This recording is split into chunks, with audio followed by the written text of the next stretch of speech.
اللہ رب العالمین والصلاة والسلام علی محمد وآل محمد ولعنۃ الدائمۃ علی اعداء محمد وآل محمد اما بعد وفقنا اللہ وإیاکم بالعلم والعمل الصالح انشاءاللہ تعالی۔ گفتگو تقسیمات الفاظ میں جاری ہے اور تقسیمات الفاظ کی تین تقسیمیں تھیں بنیادی طور پہ: لفظ واحد، لفظ متعدد اور مطلق لفظ۔ لفظ واحد کی 5 قسمیں بیان کی: مختص، مشترک، منقول مرتجل اور حقیقت و مجاز۔ اور جو لفظ متعدد ہیں اس کی بنیادی طور پہ 2 قسمیں: ترادف اور تباین۔ پھر آگے جو تباین ہے اس کی بنیادی طور پہ 3 قسمیں کی۔ کیا نام تھا ان کا؟ تماثل، تخالف اور تقابل۔ پھر جو تقابل ہے اس کی کیا ہے؟ ابھی 4 قسموں میں گفتگو جاری ہے کہ جو تقابل ہے وہ 4 طرح کا ہوتا ہے۔ ایک کو کیا کہتے ہیں؟ نقیضین، دوسرے کو ضدین، دوسرے کو بلکہ ملکہ اور عدم ملکہ، اور تیسرا کیا ہو جائے گا؟ ضدین، اور چوتھا کیا ہو جائے گا؟ مترادفین ہو جائے گا۔ تقابل اور تخالف میں جو بنیادی فرق آ رہا ہے کہ تخالف میں لفظ تغایر استعمال ہو رہا ہے کہ 2 چیزیں مختلف ہوں، مختلف معنی ہوں، چاہے ذات سے ہوں یا صفات سے ہوں۔ لیکن جو تقابل ہے اس میں لفظ تغایر کی بجائے لفظ تنافر استعمال ہو رہا ہے۔ تو لہٰذا ابھی جب اقسام تقابل میں جو بھی ہم قسم پڑھیں گے اس کے شروع میں یہ قید ضروری ہے کہ دونوں معنی کیا ہوں؟ متنافر ہوں، کیونکہ اب تقابل کی بات آ رہی ہے تو دونوں کے دونوں کیا ہوں گے؟ متنافر ہوں گے۔ تقابل کی 4 قسموں میں سے جو پہلی 2 قسمیں ہیں اس میں ایک وجودی ہوتی ہے چیز اور دوسری کیا ہوتی ہے؟ عدمی ہوتی ہے، یعنی دونوں میں کیا ہوتا ہے؟ عدم ہوتا ہے۔ ان دونوں عدموں میں کیا فرق ہے کہ ایک کو کہتے ہیں عدم مطلق اور ایک کو کہتے ہیں عدم ملکہ۔ ٹھیک ہے، وہ جو ہم مثال شروع میں دیتے تھے اصول مظفر میں کہ کیا آپ یہ کہہ سکتے ہیں کہ جو گدھا ہے وہ جاہل ہے، ٹھیک ہے، یا یہ پہاڑ جاہل ہے، ٹھیک ہے، یہ کتاب، یہ موبائل جاہل ہے، ٹھیک ہے۔ یعنی جہل کسے کہتے ہیں؟ جہالت کی تعریف کی جائے، جہالت کیا ہے؟ عدم العلم ہے۔ ہم کہیں گے کہ نہیں، جہالت اگر عدم العلم ہوتا تو پھر گدھے کے پاس بھی علم نہیں ہے، پہاڑ کے پاس بھی علم نہیں ہے، پتھر کے پاس بھی علم نہیں ہے، تو وہ سارے ان کو جہل کہا جاتا، لیکن ان کو کوئی نہیں جہل کہتا۔ لہذا جہالت کی تعریف عدم علم نہیں ہے، بلکہ عدم علم کون سا؟ اس کا عدم علم کہ جس کی یہ شان اور صلاحیت ہو کہ اس کے اندر علم آ سکتا ہو۔ اگر یہ ہم ساتھ قید کا اضافہ کریں گے، علیکم السلام ورحمۃ اللہ وبرکاتہ، علیکم السلام، اس میں ہم کیا کہیں گے؟ عدم العلم فی من شأنہ العلم، یعنی یہ ایک قید کا اضافہ کریں گے، فی من شأنہ یا من لہ شأن ان یکون لہ علم، یہ کیا کہیں گے؟ من لہ ملکۃ او صلاحیت، مختلف کیا یہاں پہ الفاظ آئیں گے۔ تو لہٰذا عدم کی 2 قسمیں، ایک کیا ہے؟ عدم مطلق، یعنی عدم مطلق کا مطلب فقط عدم کہیں اور اس کے بعد کسی چیز کا ذکر نہ کریں۔ اگر ہم فقط عدم کہیں گے، کسی چیز کا ذکر نہیں کریں گے تو اس عدم سے کیا سمجھا جائے گا؟ نقیض سمجھا جائے گا، ٹھیک ہے، اور مطلق سمجھا جائے گا۔ اگر ہم کہیں کہ جہالت کی تعریف کیا ہے؟ عدم العلم ہے، بس عدم العلم کیا ہے کہ خاموش ہو جائیں، تو اس سے کیا سمجھا جائے گا کہ یہ عدم کیا ہے؟ مطلق ہے، اور عدم مطلق کیا ہوتا ہے؟ نقیض والا ہوتا ہے۔ تو وہ سارے یہ سمجھ لیں گے کہ اس کا مطلب ہے کہ جہالت نقیض ہے کس کی؟ علم کی، کیونکہ جہالت کو آپ کیا کہہ رہے ہیں؟ عدم العلم کہہ رہے ہیں۔ لیکن آپ عدم العلم کہہ کے خاموش نہیں ہوتے، آگے ایک جملے کے اضافہ کرتے ہیں کہ عدم العلم لمن لہ صلاحیت ان یکون لہ العلم یا لمن لہ شأن، اس طرح کے آگے اضافہ ایک جملے کا کرتے ہیں، پھر وہ یہ سمجھیں گے کہ یہ عدم مطلق نہیں ہے بلکہ اس عدم کے ساتھ ایک قید بھی آ رہی ہے، تو پھر وہ اسے کیا سمجھیں گے؟ عدم نقیض والا نہیں سمجھیں گے بلکہ اسے کیا سمجھیں گے؟ عدم ملکہ والا سمجھیں گے، ٹھیک ہے۔ تو اس کا مطلب ہے کہ جو ہمارے پاس 2 قسم کی عدم آ رہے ہیں، ایک چیز کو جو ختم کیا جا رہا ہے، یہ عدم کی 2 قسمیں، ایک عدم نقیض میں جاتا ہے کہ جسے عدم مطلق کہتے ہیں، اور ایک عدم کس میں جاتا ہے؟ ملکہ اور عدم ملکہ میں جاتا ہے، جسے کیا کہتے ہیں؟ عدم ملکہ کہتے ہیں، ٹھیک ہے۔ ہم مقید، عدم مقید کریں، مقید کیسے؟ ملکہ، یعنی فقط آپ ملکہ کی اگر نفی کریں گے، ملکہ کے ساتھ قید لگائیں گے تو اسے کیا کہیں گے آپ؟ یہاں پہ کیا نام دیں گے؟ عدم ملکہ کا نام دیں گے، تقابل ملکہ اور عدم ملکہ کا نام دیں گے۔ اچھا، پھر اس پہ فرق کیا ہے دونوں میں؟ یعنی ایک تو یہ فرق ہو گیا کہ عدم ایک مطلق ہو گیا اور ایک عدم کو ہم مقید کرتے ہیں ملکہ کے ساتھ، ٹھیک ہے۔ تو نقیضوں کے بارے میں کیا قاعدہ کلیہ ہے کہ لا یجتمعان ولا یرتفعان، کہ 2 نقیضیں کوئی ایسا ٹائم نہیں آتا یا کوئی بھی ایسا محل یا کوئی ایسی چیز آپ فرض نہیں کر سکتے کہ جس کے اندر آپ 2 نقیضیں جمع کر رہے ہوں، ٹھیک ہے، کیونکہ نقیض میں کیا ہوتی ہے؟ انسان ہے یا انسان نہیں ہے، پہاڑ ہے یا پہاڑ نہیں ہے، ٹھیک ہے، تو کوئی آپ ایسی چیز نہیں کہہ سکتے کہ جس کو آپ کہیں کہ یہ پہاڑ بھی نہیں ہے اور پہاڑ ہے بھی صحیح. ٹھیک ہے, آپ قلم اٹھائیں گے, بستر اٹھائیں گے, جو بھی آپ کہیں گے, ٹھیک ہے, بکری کہیں گے, یہ انسان ہے بھی اور نہیں بھی, ایسا نہیں کہہ سکتے, کیونکہ واقع میں جو حقیقت ہے وہ دو حال سے خالی نہیں ہے کہ کائنات میں یا ساری چیزیں انسان ہوں گی یا انسان نہیں ہوں گی. ٹھیک ہے, ساری کی ساری انسان نہیں ہوں گی یہ حقیقت ہے, ساری کی ساری انسان ہوں گی یہ حقیقت نہیں ہے. تو ایک چیز ثابت ہوگی کہ سب انسان نہیں ہے, لیکن اس ساتھ یہ بھی ثابت ہو کہ سب کے سب کائنات میں انسان ہے, یہ ثابت نہیں ہے. یعنی اس کے مطلب ہے کہ کبھی آپ جمع بھی نہیں کر سکتے دونوں کو, اور آپ دونوں کو اٹھا لیں, آپ یہ بھی کہیں کہ کائنات میں انسان بھی نہیں ہے, یعنی عدم انسان بھی نہیں ہے, اور ادھر سے انسان بھی نہیں ہے, یہ بھی آپ نہیں کہہ سکتے. ٹھیک ہے, لیکن جو ملکہ اور عدم ملکہ میں ہے یہاں پہ ایسی چیز نہیں ہوتی. آپ اس کو جمع تو نہیں کر سکتے لیکن اس کو آپ اٹھا سکتے ہیں. ٹھیک ہے, مثال کے طور پہ اٹھائیں گے کیسے؟ آپ کیا کہیں گے, یہ جو گدا ہے یا پینسل ہے, نہ اس کے اندر کیا ہے علم ہے, اور نہ اس کے اندر کیا ہے جہالت ہے. ٹھیک ہے, نہ آپ کیا کہیں گے, نہ آپ اسے عالم کہہ سکتے ہیں, نہ آپ اسے جاہل کہہ سکتے ہیں. یعنی آپ نے علم کو بھی اٹھا لیا اور عدم علم کو بھی اٹھا لیا. تو یہ اس سے کیا کہیں, ہاں ملکہ ہی نہیں ہے اصل. جب ملکہ ختم ہوگا, ملکہ ختم ہونے سے کیا ہو جائے گا, وجود اور عدم دونوں اٹھ جائیں گے, کیونکہ وجود اور عدم کا تعلق کون سی چیزوں سے ہے, ان چیزوں سے ہے کہ جن کے اندر صلاحیت ہو. تو لہٰذا جن چیزوں کے اندر صلاحیت ہوگی وہاں پہ آپ دونوں کو اٹھا نہیں سکتے اور دونوں کو جمع نہیں کر سکتے. یعنی آپ پہ انسان جس کے اندر صلاحیت ہے علم کی, آپ اس کو یہ نہیں کہہ سکتے کہ انسان عالم بھی ہے اور جاہل بھی ہے, جمع بھی نہیں کر سکتے, اٹھا لیں آپ. ٹھیک ہے, آپ کیسے اٹھا لیں کہ انسان عالم بھی نہیں ہے اور ادھر سے کیا ہے جاہل بھی نہیں ہے, ایسا نہیں کہہ سکتے کہ یعنی انسان یعنی صلاحیت والی چیزوں میں آپ دونوں جمع بھی نہیں کر سکتے, اٹھا بھی نہیں سکتے, یہ بالکل نقیضوں کی طرح ہوگا. لیکن جیسے آپ صلاحیت والی چیزوں سے ہٹتے جائیں گے تو وہاں پہ آپ دونوں اٹھا سکتے ہیں. جمع تو بہرحال جمع کا سوال ہی پیدا نہیں ہوتا کیونکہ صلاحیت نہیں ہے وہاں پہ, لیکن ایٹومیٹکلی یہ کہیں اٹھ جائیں گے وہاں سے. اچھا, یہ کہاں پہ عبارت پہنچی تھی؟ اقسام التقابل, تقابل اربعۃ اقسام, یہاں سے تھا. اچھا, تقابل النقیضین کو کیا کہتے ہیں؟ سلب اور ایجاب بھی کہتے ہیں, جیسے انسان اور لا انسان ہے, سواد اور لا سواد, منیر اور غیر منیر. اور تعریف کیا کر رہے ہیں کہ نقیضان امران, نقیض دو ایسے امران ہوتے ہیں کہ ایک وجودی اور دوسرا کیا ہوتا ہے عدمی. عدمی سے کیا مراد ہے؟ یعنی ہر قسم کا عدم نہیں, اے عدم لذالک الوجود, یعنی اسی وجود کی آپ کیا لے ہیں عدم لے کر آ جائیں. اور اس کی کیا خصوصیت ہے کہ یہ دونوں جمع بھی نہیں ہوتے اور دونوں اٹھ بھی نہیں سکتے, اور کوئی دلیل دینے کی ضرورت نہیں ہے, بلکہ ببدیہۃ العقل, یہ کہ عقل کے ذریعے سے بدیہی ہے. عقل کے ذریعے بدیہی ہونے کا کیا مطلب ہے کہ اس کا علم کیا ہو گیا, بدیہی ہو گیا, اور علم اس کا کیا ہو گیا, ضروری ہو گیا. علم ضروری کیا مطلب ہے کہ انسان نہ چاہتے ہوئے بھی اس کا علم حاصل کر لے گا, اس کے اوپر آپ کو کوئی دلیل قائم کرنے کی ضرورت نہیں ہے. وہ جو علم کی دوسری قسم بیان کی تھی علم نظری, وہاں پہ کیا ہوتی ہے فکر کرنے کی, کسب کرنے کی ضرورت پڑتی ہے, لیکن علم بدیہی تو اضطراری اور بدیہتاً حاصل ہو جاتا ہے ضرورتاً. ولا واسطہ بینہما, یہ بھی پیچھے اشارہ ہوا تھا کہ نقیضین کے درمیان کیا ہے کوئی واسطہ نہیں ہے. کچھ علماء کے ہیں شبہ ان کو ہوا ہے, اور ان کا ہے کہ درمیان میں ایک واسطہ بھی ہوتا ہے. تو یہ کہتے ہیں بداہت عقل کے خلاف ہے کہ نقیضین کے درمیان کوئی واسطہ نہیں ہوتا, دو ہی چیزیں ہوتی ہیں, یا چیز ہوتی ہے یا چیز نہیں ہوتی. اچھا, دوسرا تقابل الملکۃ وعدمھا کالبصر والعمی. ٹھیک ہے, بصر یعنی آپ کیا کہیں گے نظر کا ہونا, اور عما کیا ہے نظر کا نہ ہونا. عما کو کیا کہیں گے عدم. ٹھیک ہے, اسی سے ہم نے کہا تھا کہ پیچھے جو مثال دی تھی وہاں پہ کیا دی تھی کالبصیر والاعمی. یہ کہاں پہ مثال گزری تھی جہاں پہ ہم نے چینج کی تھی مثال؟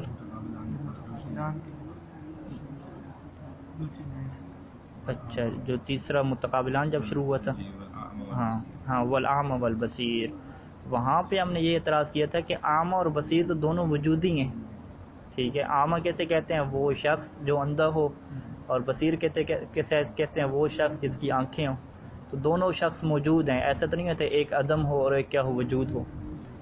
جبکہ یہ کس میں سے ہے اعمی اور بصیر؟ ملکہ اور عدم ملکہ میں سے ہے. اور ملکہ اور عدم ملکہ میں سے ایک کیا ہوتا ہے عدم ہوتا ہے, اور ایک کیا ہوتا ہے وجود ہوتا ہے. ایک عدم اور ایک وجود کب بنے گا کہ جب آپ اسے بصر اور عما کے طور پہ دیکھیں گے, یعنی ایک صفت کے طور پہ دیکھیں گے, نہ کہ کہے ایک ذات کے طور پہ دیکھیں گے. ٹھیک ہے, کالبصر والعمی یعنی صفت کے طور پہ چیزوں کو دیکھیں. اسی وجہ سے کہتے ہیں کہ جو تقابل ہے جو یہ ملکہ اور عدم ملکہ والا ہے, یہ تقریباً صفات میں ہی ہوتا ہے سارے کے سارا. صفات سے ہٹ کے آپ ذات کو کوئی تصور نہیں کر سکتے یہاں پہ. کل بصر والعما والزواج والعزوبہ، زواج شادی شدہ ہونا، عزوبت کیا ہے کنوارا ہونا غیر شادی شدہ. فالبصر ملکۃ، بصر کیا ہے ایک صلاحیت ہے، اور عما کیا ہے عدمھا اسی ملکہ کا عدم ہونا ہے. ٹھیک ہے، نہ کہ اس بصر کا عدم ہونا، نہیں ملکہ کا عدم ہونا. زواج ملکہ ہے اور عزوبت کیا ہے اسی ملکہ کا کیا ہے عدم ہونا ہے. ولا يصح ان يحل العما الا في موضع يصح فيه البصر. یہ جو ہے نا يصح فيه البصر، یہ قید لگتی ہے کہ عما یعنی عما کا کیا مطلب عدم البصر. عدم البصر کہنا صحیح نہیں ہے، الا فقط اس مقام پہ کہنا صحیح ہے کہ فی موضع، فقط اس مقام پہ کہنا صحیح ہے کہ یصح فیہ البصر، کہ جس کے اندر بصر کہنا صحیح ہے. ٹھیک ہے، جہاں پہ بصر کہنا صحیح ہو وہاں پہ آپ کیا کہیں گے عما، اندھا پن کہیں گے. لأن العما لیس هو عدم البصر مطلقا، کیونکہ جو عما عدم تو ہے، عدم بصر تو ہے، لیکن لأن العما لیس هو عدم البصر مطلقا، یہ عدم بصر عدم مطلق نہیں ہے، یہ عدم البصر مطلق نہیں ہے کہ آپ تعریف کریں کہ بھئی عما کی کیا تعریف ہے، آپ کہیں کہ عدم البصر. نہیں، یہ تعریف غلط ہے. جس طرح جہل کی کیا تعریف غلط ہے، عدم العلم، جہل کی تعریف عدم العلم سے کرنا غلط ہے، اسی طریقے سے عما کی تعریف عدم البصر سے کرنا یہ بھی غلط ہے، کیونکہ یہ عدم کیا ہو جائے گا مطلق ہو جائے گا، اور جو عما ہے لیس ہوا عدم البصر مطلقاً، وہ عدم بصر مطلقاً نہیں ہوتا، بل عدم البصر الخاص، بلکہ یہ خاص قسم کا عدم ہے، ایک مقید قسم کا کیا ہے عدم ہے. وہ عدم کون سا، وہ ہوا عدم ہو، وہ ایک ایسی چیز کا عدم ہے کہ فی من شأنہ، کہ جس کے لیے یہ صلاحیت ہو اور جس کی یہ شان ہو کہ ان یکون بصیراً، کہ وہ چیز کیا ہو سکتی ہو بصیر ہو سکتی ہو. وہ عدم ہو یعنی یہ کیا ہے عدم البصر ہے، لیکن فی من کس بندے کے اندر، اس بندے کے اندر یا اس ذات کے اندر کہ شأن ہو، کہ جس کی یہ شان ہو، جس کی یہ صلاحیت ہو کہ ان یکون بصیراً، کہ وہ بصیر بھی ہو سکتی ہو. ٹھیک ہے، لہذا پتھر کو کوئی عدم نہیں کہے گا، کپڑے کو کوئی نہیں، یعنی پتھر کو کوئی بندہ اندھا نہیں کہے گا، پتھر کو کوئی بندہ کیا ہے بصیرت والا نہیں کہے گا. یہ ساری کی ساری بات کس کے بارے میں ہوگی، انسان کے بارے میں ہوگی. حیوان کو بھی کہہ سکتے ہیں اندھا حیوان ہے، یا کیا دیکھنے والا حیوان کے بارے میں کہہ سکتے ہیں، جنوں کے بارے میں شاید کہہ سکتے ہوں. ٹھیک ہے، یعنی یہ ساری ان ذاتوں کے بارے میں صحیح ہے اس طرح کا. عزوبت اسی طریقے سے ہے، لا تقال الا فی موضع یصح فی زواج، پتھر کو نہیں کہہ سکتے شادی شدہ ہے، درخت کو نہیں کہہ سکتے شادی شدہ ہے، یہ مرد کو کہیں گے. یعنی عزوبت یعنی کنوارا پن، یعنی شادی نہ کرنا. لا تقال یہ بھی نہیں کہا جائے گا الا فی موضع، فقط اس جگہ پہ کہ یہاں پہ زواج کہنا صحیح ہو.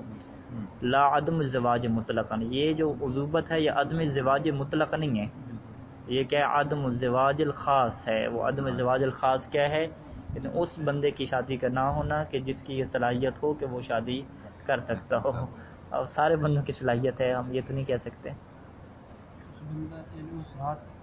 ذات کے اعتبار سے، یعنی خصوصی مورد نہیں ہوگا. ٹھیک ہے، اچھا جی. کیونکہ شادی کیا ہے نکاح پڑھنا ہے فقط، وہ اگلے کام تو نہیں ہے. نکاح پڑھ تو وہ ہر کوئی کر سکتا ہے. ٹھیک ہے، ایک بندہ مریض ہے کچھ نہیں ہے وہ بھی کہ نکاح پڑھ سکتا ہے. ٹھیک ہے. خنثی کے بارے میں جو بحث چلتی ہے، خنثی کی دو قسمیں کی جاتی ہیں، ایک خنثی مشکلہ اور ایک خنثی غیر مشکلہ. جو خنثی مشکلہ یہ ہوتا ہے کہ جس میں پوری کی پوری علامات مرد والی بھی ہوں اور پوری کی پوری خاتون والی علامات بھی ہوں، تو اس کے لیے شریعت میں کیا ہے کہ وہ شادی نہیں کر سکتی نہ کسی مرد سے نہ کسی خاتون سے. پردہ بھی اس کے اوپر مردوں سے بھی واجب ہے، عورتوں سے پردہ واجب ہے، دونوں احکام جمع کرنے ہوتے ہیں. تو پھر ایسے خنثی مشکلہ کو ہم یہ نہیں کہہ سکتے یہ شادی شدہ ہے غیر شادی شدہ ہے. ٹھیک ہے، صلاحیت نہیں ہے شاید اس کی، دیکھنا پڑے گا تب پتہ چلے. ہاں، لیکن اس میں فقہا یہ کہتے ہیں، مثلا آیت اللہ سے مسلم سوائے تھے تو وہ یہ فرما رہے تھے کہ خنثی مشکلہ کا کائنات میں وجود نہیں ہے. کائنات میں جو بھی خنثی ہوتے ہیں یا اس کے اندر مرد کی علامت زیادہ ہوتی ہے تھوڑی سی، یا خاتون کی زیادہ ہوتی ہے. یعنی کچھ علامتیں زیادہ ہوتی ہیں مقدار میں، کوئی زیادہ مقدار میں جب ہیں تو وہ پھر ملحق ہو جائے گا. یعنی اگر خاتون کی علامتیں زیادہ ہیں، اس کی فرج بھی ہے ٹھیک ہے اور بھی اس طریقے سے، تو وہ اس کے ساتھ ملحق ہو جائے گا. اگر فرض کریں ایسے شاذ و نادر مورد بار اب آ جائے تو پھر وہاں پہ دیکھا جائے گا. فہما لیس کالنقیضین، اب یہ بھی عدم ہو گیا اور نقیضین والا بھی کیا ہو گیا عدم ہو گیا. نقیضین والا عدم مطلق ہو گیا اور ملکہ والا کیا ہو گیا عدم مطلق نہیں بلکہ عدم ملکہ ہو گیا. تو فہما لیس کالنقیضین، تو یہ دونوں کیا ہیں؟ نقیضین کی طرح نہیں ہیں۔ نقیضین کیسے ہوتی ہیں؟ لا یرتفعان ولا یجتمعان۔ نقیضین میں کیا ہوتا ہے؟ لا یرتفعان ولا یجتمعان، بل ہما یرتفعان، بلکہ یہ جو ملکہ اور عدم ملکہ یہ اٹھ جاتی ہیں، ٹھیک ہے۔ وَإِنْ كَانَ يَمْتَنِعُ اجتماعهما، اگرچہ ان کا اجتماع کیا ہے؟ محال ہے، کیونکہ آپ جمع کس میں کریں گے؟ صلاحیت والے بندے میں کریں گے نا، جس کے اندر صلاحیت ہے۔ ایک بندے کو کہیں شادی شدہ بھی ہے، غیر شادی شدہ بھی ہے، جمع آپ نہیں کر سکتے، مجاز سے ہٹ کے حقیقت کے طور پہ جمع نہیں کر سکتے۔ اور اسی طریقے سے کیا ہے، ایک کوئی ایسا حیوان لے کر آئیں کہ آپ کے یہ اندھا بھی ہے اور کیا ہے دیکھنے والا بھی ہے، جمع نہیں کر سکتے، لیکن اٹھا سکتے ہیں، ٹھیک ہے۔ اٹھا کب سکتے ہیں؟ جب آپ صلاحیت کو اٹھا دیں گے، پتھر وغیرہ کی مثال لیں گے تو وہاں پہ دونوں نہیں کہہ سکتے، ٹھیک ہے، نہ وجودی کہہ سکتے ہیں اور نہ ہی وہاں پہ عدمی کہہ سکتے ہیں۔ وہی حجر کی مثال ہے، فالحجر لا یقال فیہ، حجر میں نہیں کہا جائے گا کہ اعمیٰ ولا بصیر، حجر کو اعمیٰ اور بصیر نہیں کہہ سکتے، حجر کو اعزب اور متزوج نہیں کہہ سکتے، لأن الحجر لیس من شأنہ ان یکون بصیرا ولا من شأنہ ان یکون متزوجا، نہ اس کی یہ شان ہے کہ اسے بصیر کہا جائے اور نہ اس کی یہ شان ہے کہ اسے متزوج کہا جائے۔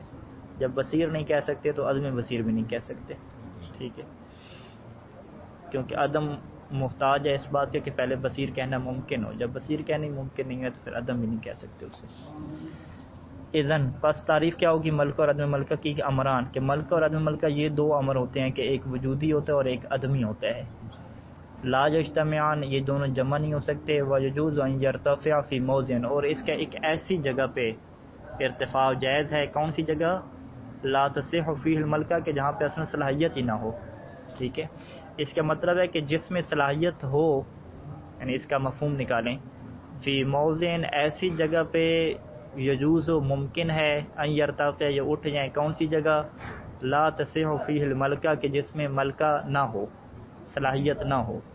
مفہوم کیا نکلے گا کہ اگر جس جگہ پہ صلاحیت ہو تو وہاں پہ بھی یہ دونوں اٹھ سکتے ہیں؟ کہتے نہیں، اگر صلاحیت آ گئی تو وہاں پہ پھر اٹھ نہیں سکتے دونوں، ٹھیک ہے، وہاں ایک ہوگا، ٹھیک ہے۔ انسان کے بارے میں دو ہی آپشن رہیں گے کہ یا یہ شادی شدہ ہوگا یا غیر شادی شدہ، اب دونوں کی اٹھا دیں کہ نہ یہ شادی شدہ ہے نہ غیر شادی شدہ، ایسا نہیں کہہ سکتے، نہ ہی یہ دیکھنے والا ہے اور نہ ہی یہ اندھا ہے، دونوں نہیں کہہ سکتے، دونوں کو اٹھا نہیں سکتے، ٹھیک ہے۔ تو لہٰذا یہاں پہ کچھ موارد میں ارتفاع جو موجود ہے وہ کون سے موارد ہوں گے کہ جس میں سب سے پہلے ملکہ کو اٹھایا جائے، ٹھیک ہے، واضح ہو گیا۔ لہذا جو ہے وہ یہ شاید بات کیا ہے، ایک دقت سے اعتبار سے مزید دیکھا جائے تو شاید اسے ارتفاع نہ کہا جائے، کیونکہ ارتفاع اور اجتماع وہاں پہ آئے گا جہاں پہ ملکہ ہو، کیونکہ یہ وجودی اور عدمی دونوں ہم کس چیز کے لے رہے ہیں؟ ملکہ کے لے رہے ہیں، صلاحیت کے، تو صلاحیت کو رکھتے ہوئے آپ وجود اور عدم کی بات کریں نا، صلاحیت کو رکھتے ہوئے اگر آپ وجود اور عدم کی بات کریں گے تو وہ نہ جمع ہو سکتے ہیں نہ ہی اٹھ سکتے ہیں، لیکن اگر آپ صلاحیت کو اٹھا دیتے ہیں تو وہاں پہ پھر اصلاً یہ بحث ہی نہیں آئے گی ملکہ اور عدم ملکہ والی، پھر نقیض والی باتیں آ جائیں گی ساری، ٹھیک ہے۔ تو لہٰذا کیا ہے، بہرحال یہ اس اعتبار سے کہا جاتا ہے۔ اچھا، تیسرا کیا ہے؟ تقابل ضدین۔ تقابل ضدین کیا ہے؟ مثالیں شروع میں دے رہے ہیں، ٹھیک ہے۔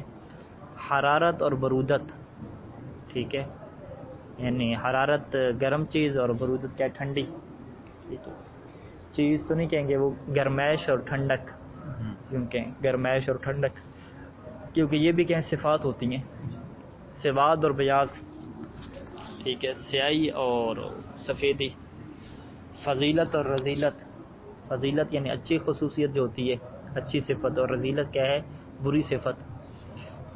اچھا، تہور اور جبن، تہور بہادری ہو گیا اور جبن کیا ہے؟ بزدلی۔ اور خفت اور ثقل کیا ہے؟ خفت ہلکا اور ثقل کیا ہے؟ بھاری، ہلکا پن اور بھاری پن، یہ ساری مثال ضدین کی دی ہیں۔ اچھا، اب ان مثالوں میں اگر آپ تھوڑی سی چینجنگ کریں تو وہ ضدین سے ہٹ جائیں گی، یعنی حرارت کے بدلے میں آپ برودت کے علاوہ کوئی اور چیز لیں، حرارت کے بدلے میں کوئی رنگ لیں، حرارت اور سواد، ٹھیک ہے، تو یہ پھر کیا ہے؟ تقابل سے نکل جائیں گی بات، ٹھیک ہے۔ یہ کس میں چلا جائے گا؟ مثلین میں نہیں جائے گا، مثلان اور تخالف دونوں میں جا سکتے ہیں، ٹھیک ہے، کیونکہ تخالف اور مثلین میں فرق کس کا ہے؟ انسان کے سوچنے کا ہے نا۔ تو اگر آپ کہہ رہے ہیں کہ اسود اور حرارت کو میں اس اعتبار سے سوچتا ہوں کہ ان کی کوئی حد اشتراک ہے کہ ایک چیز گرم بھی ہے اور ساتھ ساتھ کیا ہے؟ کالی بھی ہے، توا جو ہے وہ گرم بھی ہے کالا بھی ہے، ٹھیک ہے، آپ اس اعتبار سے سوچ رہے ہیں پھر وہ کیا ہو جائے گا، مثلین ہو جائے گا. لیکن اگر آپ دونوں کو الگ الگ سوچ رہے ہیں، آپ کہیں کہ حرارت جو ہے وہ ایک اور کیفیت کا نام ہے اور جو رنگ ہے وہ ایک اور کیفیت کا نام ہے، دونوں کو الگ طور پہ سوچ رہے ہیں تو پھر یہ کیا ہو جائے گا، تخالف ہو جائے گا. ٹھیک ہے، لہٰذا تخالف اور مثلین کیا ہے، ایک ہی طرح کے رہیں گے ہر جگہ پہ. تو اس میں کیا ہے، کوئی فقط کیا ہے، انسان کے رعایت کرنے کا، سوچنے کا اور لحاظ کرنے کا کیا ہے، سارے کا سارا سسٹم ہے وہاں پہ. وَالضِّدَّانُ هُمَ الْوُجُودِيَانِ، ضدان کیا ہوتے ہیں، دو امر وجودی ہوتے ہیں. یعنی یہاں پہ پھر عدم کی بات نہیں آ رہی، یہ دونوں کے دونوں کیا ہیں، امر وجودی ہیں. اور المتعاقبان علی موضوع واحد، اور یہ تو وجودی جو ہوتے ہیں یہ ایک موضوع کے اوپر آتے ہیں. ٹھیک ہے، المتعاقبان جب کہا کہ یہ دونوں تعاقب میں ہوتے ہیں. ٹھیک ہے، کس کے تعاقب میں ہوتے ہیں، ایک موضوع کے، کوئی نہ کوئی ایک موضوع ہوگا تو اسی کے اوپر یہ دونوں آئیں گے. یعنی بغیر موضوع کے ان دونوں امر وجودی کا تصور آپ کے پاس نہیں ہے. ٹھیک ہے، جب بھی ہم کہتے ہیں کہ یہ چیز ایسی ہے کہ جو کسی ایک موضوع کی محتاج ہے، کسی ایک موضوع کے تعاقب میں جاتی ہے، بغیر موضوع کے اس کے آپ تصور نہیں کر سکتے اس کا وجود، تو یہ چیز پھر کیا بن جاتی ہے، ذات سے نکل جاتی ہے اور کس میں آ جاتی ہے، منطق کے اعتبار سے عرض میں آ جاتی ہے، جس کو ہم صفت بھی کہتے ہیں. ٹھیک ہے، یعنی حرارت اور برودت اگر آپ کائنات میں دیکھیں تو حرارت اور برودت نام کی کوئی ذات آپ کے پاس نہیں ہے. ٹھیک ہے، حرارت کا ہمیشہ وجود ہوگا کسی موضوع کے اندر، کوئی نہ کوئی ایک موضوع آپ کو اٹھانا پڑے گا، یا آگ حرارت میں ہوگی، یا توے کو گرم کریں گے، یا کیا ہے دھوپ کو گرم کریں گے، کسی نہ کسی جگہ ہے. اسی طریقے سے جو سفیدی اور سیاہی ہے، یہ جو رنگ ہیں، اس رنگ کے لیے بھی کوئی لیکوڈ بنانا پڑے گا کہ لیکوڈ کو آپ سیاہی کہیں، یا کوئی مادہ ہوگا، کوئی پاؤڈر ہوگا. ٹھیک ہے، یعنی بغیر موضوع کے آپ ان چیزوں کو تصور نہیں کر سکتے. جس طرح انسان ہے، پتھر ہے، کرسی ہے، درخت ہے، یہ چیزیں کیا ہیں، خود ایک وجود رکھتی ہیں اپنا. لیکن یہ جو صفات ہوتی ہیں، مثلا فضیلت اور رذیلت، اچھی صفت اور بری صفت، اس کے وجود کیا ہے، بندے کے اعتبار سے ہوگا. ٹھیک ہے، بندے کے اعتبار سے، صفت کے اعتبار سے، مثلا عدل کیا اچھی صفت ہے، ٹھیک ہے، ظلم کیا بری صفت ہے. تو یہ اچھا اور بری صفت کو نا، یہ صفت کو معین کریں گے پہلے کون سی صفت ہے. اسی طریقے سے جو ہے وہ ہلکا اور بارہ ہونا، یہ ہلکا اور بارہ ہونا کس چیز کا، یہ بھی کسی چیز کے ضمن میں ہوگا. ٹھیک ہے، اسی وجہ سے کہتے ہیں کہ ضدان دو وجودی امر ہوتے ہیں لیکن وہ ذاتیں نہیں ہوتی، وہ ہمیشہ کیا ہوتی ہیں، کسی موضوع کے اوپر آتی ہیں. جب بھی ان کا وجود ہوتا ہے تو کسی نہ کسی ایک موضوع کے اندر ہوتا ہے. لہذا المتعاقبان علی موضوع واحد کی جگہ پہ اگر ہم یہ لگا دیں کہ ہم الوجودیان لیس بذاتیان، دو وجودی ہوتی ہیں لیکن ذاتی چیزیں نہیں ہوتی، ذات سے تعلق ان کا نہیں ہوتا. یا ہم یہ کہہ دیں کہ دو وجودی ہوتی ہیں اور کیا ہوتی ہیں، صفتان ہوتی ہیں، ہم الوجودیان الصفتان. ٹھیک ہے، دو وجودی صفتیں. ٹھیک ہے، پھر یہ تعبیر کیا، ساری ایک ہی تعبیرات ہیں. اچھا، یہ تعریف کیا ہے ضدان کی، اور ایک قید یہاں پہ رہے گی. کون سی قید یہاں پہ رہے گی، المتنافران کی. ٹھیک ہے، وگرنہ تو آپ کیا کہیں گے کہ یہ حرارت اور جو سواد ہے یہ بھی کیا ہیں، دو امر وجودی ہیں، اور یہ بھی ہمیشہ کیا ہے، کسی موضوع کے اندر ہی پائی جاتی ہیں. ٹھیک ہے، حرارت بغیر موضوع کے نہیں ہے، سواد بغیر موضوع کے نہیں ہے. یہ پھر ضدان بن جائیں گے، کیونکہ ضدان کی تعریف تو ختم ہو گئی ہے نا یہاں پہ. ہم الوجودیان المتعاقبان علی موضوع واحد، تعریف ختم، آگے وہ علامت بتا رہے ہیں. تو جب یہ تعریف ختم ہوگی تو یہ تعریف تو ناقص ہے، تو آپ کو کیا کہنا چاہیے، ہم الوجودیان المتعاقبان علی موضوع واحد المتنافران. متنافران کو شروع میں لے ہیں یا بعد میں لے ہیں. لیکن ممکن ہے کہ کوئی جواب دے کہ متنافرین کا کہنے کی ضرورت نہیں ہے، کیونکہ ہم یہ قسم کس کی پڑھ رہے ہیں، تقابل کی پڑھ رہے ہیں، اور تقابل کے اندر خود کیا ہے، متنافر کی صفت موجود ہے، تو وہ دوبارہ متنافر کہنے کی ضرورت ہمیں نہیں ہے. ٹھیک ہے، جس طرح آپ کہیں کہ مثلا کلمہ کی تین قسمیں، فعل، اسم اور حرف. ٹھیک ہے، اب آپ کہیں کہ فعل ایک ایسا کلمہ ہوتا ہے، آپ کلمہ نام بھی کہیں، سیدھا آپ کہیں کہ فعل کس کے اوپر دال کرتا ہے، حدث کے اوپر، اور اس میں زمانہ پایا جاتا ہے. ٹھیک ہے، کلمہ نام بھی کہیں تو پھر بھی ٹھیک ہے، کلمہ کہہ دیں تو پھر بھی کیا ٹھیک ہے. اگر کلمہ نہیں کہیں گے تو کوئی یہ نہیں کہے گا آپ کی تعریف ناقص ہوگی ہے، کیونکہ آپ کلمہ کی تعریف بیان کر رہے ہیں. لیکن بہرحال کہنا زیادہ مناسب اور بہتر ہے. ٹھیک ہے، تاکہ تعریف آپ کی کیا لگے، جامع لگے. تو یہاں پہ بھی یہ کہتے ہیں کہ اگر اسی تعریف کے اوپر اکتفا کر لیا جائے اور کسی کو پتہ نہ ہو کہ ضدان متقابلین میں سے ہے، تو وہ سیدھا کہ کیا کہہ دے گا کہ بھئی یہ جو حرارت اور سواد ہے یا رنگوں میں آ جائیں، وہ کیا کہے گا کہ سرخ رنگ اور سفید رنگ یہ بھی کیا ضدیں ہیں. ٹھیک ہے، حالانکہ سرخ اور سفید رنگ ضد نہیں ہیں. ضد کیا ہے، سفید اور کالا رنگ یہ ضد ہے، ٹھیک ہے. سفید ہو گیا، سبز رنگ ہو گیا، ٹھیک ہے، سرخ رنگ ہو گیا، کالا رنگ ہو گیا، یہ ساری ضدیں نہیں ہیں. یہ ساری کس میں جاتی ہیں؟ متخالفان میں جاتی ہیں. یہ ڈفرینٹ کلر ہیں لیکن بالکل اپوزٹ کلر وہ فقط کیا ہے؟ سفید اور کالا ہے. سفید اور کالا یہ ٹوٹلی طور پہ کیا ہے؟ اپوزٹ ہیں. اس ٹوٹلی طور پہ اپوزٹ کے لیے متنافران کا لفظ بولا جاتا ہے، اور منطق میں ایک اور لفظ بولا جائے گا فی غایت البعد. فی غایت البعد کیا مطلب؟ یعنی انگلش میں ترجمہ کریں ٹوٹلی طور پہ ڈفرینٹ. فی غایت البعد یعنی غایت کیا مطلب؟ انتہا. بعد کیا مطلب؟ دوری، یعنی انتہا کی دوری ہے. کوئی ایسا جز نہیں ہے کہ کبھی ایک جیسا بن جائے. آپ دیکھیں اگر آپ کالے کے مقابلے میں سرخ کو رکھتے ہیں تو ممکن ہے سرخ کے اندر تھوڑا سا کالا پن آ جائے، تھوڑا سا ہلکا کر کے، ٹھیک ہے. لیکن اگر آپ کالے کے مقابلے میں سفید کو رکھتے ہیں تو یہ ہمیشہ ان کی لائنیں الگ ہی رہیں گی، کبھی بھی کیا ہے یہ آپس سے مکس نہیں ہو سکیں گے. تو یہاں پہ کہتے ہیں کہ ضدین کی جب بھی تعریف کریں تو کچھ یہاں پہ لوگوں نے اعتراض کیا محشی نے کہ یہاں پہ آپ یا متنافرین کا اضافہ کریں یا آپ ایک اور لفظ کا اضافہ کریں فی غایت البعد کا، کہ دونوں وجودی صفتیں ہوتی ہیں لیکن ان کے درمیان ڈفرینٹ اتنا ہوتا ہے کہ جو ہمیشہ ڈفرینٹ ہوتا ہے، ٹوٹلی ڈفرینٹ ہوتا ہے، کبھی بھی وہ آپس میں جمع نہیں ہوتے. اور یا آپ کیا کہتے ہیں؟ متنافران کہتے ہیں. پھر بھی کیا یہ بات آپ کی درست ہے؟ ایسے متنافران ہیں جو المتعاقبان علی موضوع واحد، متعاقبان دو چیزیں متنافر ہوں اور کیا ہوں؟ نہیں، ایک دوسرے کے ایک موضوع کیا متعاقبان علی موضوع واحد کا کیا مطلب؟ یعنی ایک موضوع کے اوپر آتے ہیں، یہ موضوع سے ہٹ کے اپنا وجود اس کا نہیں ہے. متنافران یعنی اس طرح متعاقبان کیا دیتے ہیں، متنافران کی ضرورت نہیں ہے. ہاں آسان تو ٹھیک ہے. آگے کا سوال یہ ہے کہ المتعاقبان کے اندر خود متنافران شامل ہے، ٹھیک ہے. نہیں، تعاقب کا مطلب الٹ تو نہیں ہونا ہے. تعاقب کرنا کسی چیز کا اردو میں نہیں کہتے کسی کے تعاقب میں جانا، کسی کے پیچھے جانا، ٹھیک ہے. المتعاقبان علی موضوع واحد یعنی کسی موضوع کے اوپر آنا، جیسے مقتدی ہے اقتداء کرنے والا. ہاں اس معنی میں ہے نا. تو المتعاقبان یعنی وہ دو وجودی امر کے جو آتے ہیں، کس کے اوپر آتے ہیں؟ علی موضوع واحد، ایک موضوع کے اوپر آتے ہیں، ٹھیک ہے. اب آپ کیا کہیں گے کہ متخالفان کی مثالیں لیں، سواد اور حرارت لیں، یہ بھی ایک موضوع کے اوپر آتے ہیں، ٹھیک ہے. تو جب یہ بھی موضوع کے اوپر آتے ہیں اور ادھر سے سواد اور بیاض یہ بھی موضوع کے اوپر آتے ہیں، پھر کیا فرق ہو گیا؟ پھر فرق کرنے کے لیے متنافران کہنا پڑے گا نا. واضح انشاءاللہ یہاں پہ نقطہ.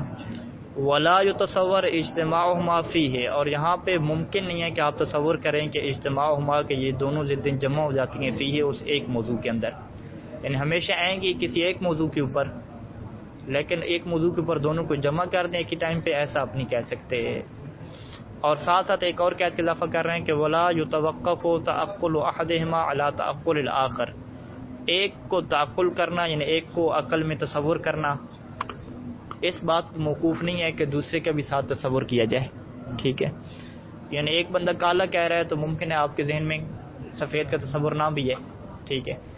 یہ جو قید بیان کر رہے ہیں وہ آگے جب بیان کریں گے متضاعفین کو تو اس کے مقابلے میں ہے کہ ایک کو سمجھنے کے لیے دوسرے کو سمجھنا ضروری ہے، وہ متضاعفین میں ہوتا ہے، ٹھیک ہے. لیکن یہاں پہ ایسا نہیں ہے. انشاءاللہ وہاں پہ جب پڑھیں گے تو پھر وہاں پہ ہم مزید وضاحت کرتے ہیں. ومن کلمت المتعاقبان علی موضوع واحد، یہ جو ہم نے قید لگائی ہے کہ دو وجودی امر ہیں، دو وجودی چیزیں ہیں لیکن ایک موضوع کے اوپر آتی ہیں، اس کا کیا مطلب ہے؟ کہتے ہیں کہ یفہم، اس کلمہ سے یہ سمجھا جا رہا ہے کہ ان ضدین لابد ان یکونا صفتین، ٹھیک ہے، کہ ضدین کے لیے ضروری ہے کہ دونوں کیا ہوں؟ صفتیں ہوں، ٹھیک ہے. وہ سیدھا کہہ دیتے صفتین کہہ دیتے، بات یہ حل ہو جاتی، اتنی لمبی بات کرنے کی ضرورت ہی نہیں تھی، ٹھیک ہے. ہم الوجودیان الصفتان، ہم الصفتان الوجودیان، یوں کہہ سکتے. وہ دو صفتیں ایسی ہوتی ہیں کہ جو وجودی ہوتی ہیں، یوں کہہ دیتے. اچھا یہ دونوں کیا ہیں؟ اس جملے کا کیا مطلب ہے؟ تشریح کر رہے ہیں کہ یفہم، اس جملے سے یہ سمجھا جا رہا ہے کہ دونوں ضدین کیا ہیں؟ لابد ان یکون صفتین، ضروری ہے کہ دونوں کا تعلق صفت سے ہو. فذاتان، جبکہ جو دو ذاتیں ہوتی ہیں جیسا کہ انسان اور فرس، یہ دونوں بھی اپوزٹ ہیں، انسان اور حیوان اپوزٹ ہیں، انسان اور گھوڑا، لیکن لا یسمیان بالضدین، اسے ضدین نہیں کہا جائے گا کیونکہ آپ ذات کی مثالیں ہیں. تو ضدین ہمیشہ کہاں پہ ہوگی؟ صفات میں ہوگی، ذات میں نہیں ہوگی. وکذل حیوان والحجر، حیوان حجر ذات کی مثالیں ونحوها، بل مثل هذه تدخل فی المعانی المتخالفہ، بلکہ اس جیسی جو چیزیں ہیں کہاں پہ داخل ہوں گی؟